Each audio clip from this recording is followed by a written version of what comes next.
Well, one thing is that it's to wake up one day and decide that this is going to go here. That's an old way of doing business. Stakeholder involvement. Call those people whom you want to remove from one area to the other. Talk with them. Let them give you the best method. But if you use askaris to remove vehicles from certain areas, you can't succeed. Look now, the court stopped it. What happens? Now you start going to legal issues, you can't succeed. The best thing is, as the law dictates, stockholder involvement in a decision that affects their business is very important.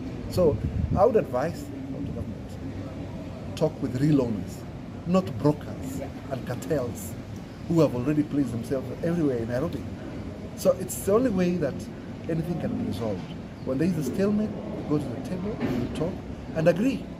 And they'll tell you why they will not. Today, if for instance, you told me that I will,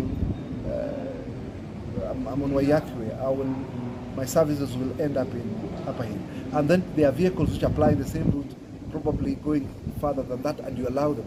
Then you're giving the other ones an upper arm of doing business. So there must be consensus in after dialogue that this is the best way to go. What we have said is that police, in conjunction with the National Transport and Safety Authority, have got to do their work.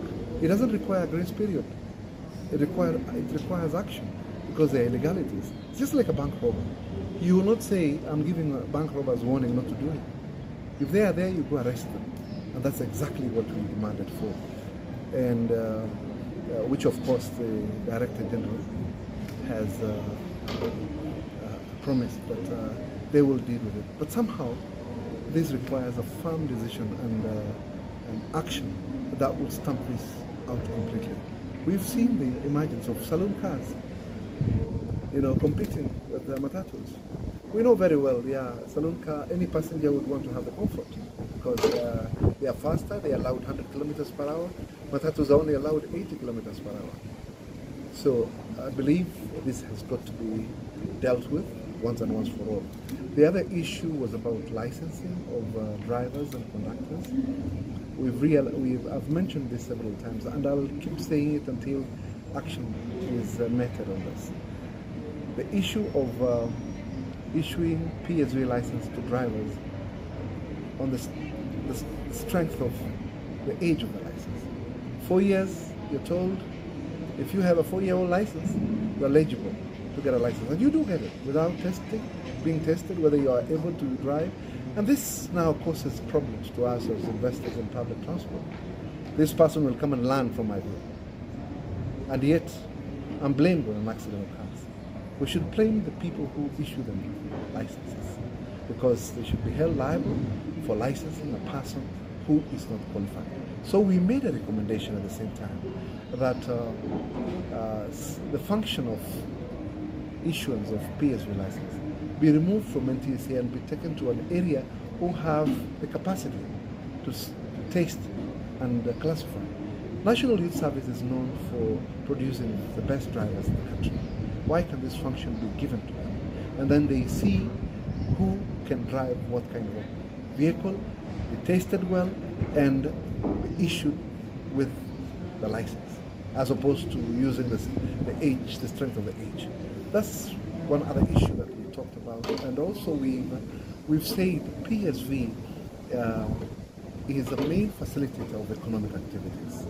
PSV, without PSV, I'm sure some of you used, if you don't have your saloon cars, you use Matatus to get to work. If you didn't have if there was no Matatu, you wouldn't come to work. What will happen? The government will not get taxes because your salary is taxed and given to government. And even those who do business, we are the ones who are facilitating their movements. And I believe we should not be subject to taxes. There are minor taxes that's so painful.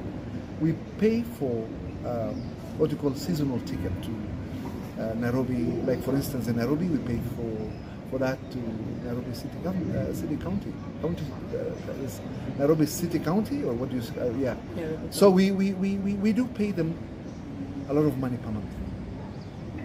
And yet we are transporting their people to come and work, and they collect revenues from them. This is the only country that taxes that kind of service. So we asked for waiver of the same. At the same time, we said even NTSA should look at ways of minimizing our spending money, because the business is loss making, and yet we are facilitating economic activities. So those are the issues that we've put across, and we believe that it is achievable. The other issue was about road safety. We as public transport operators or investors are the first casualties when these vehicles do crash. And nobody can stop blaming us, yet we are the ones who have gone to loss. So all this boils down to licensing and enforcement of the Traffic Act. Okay.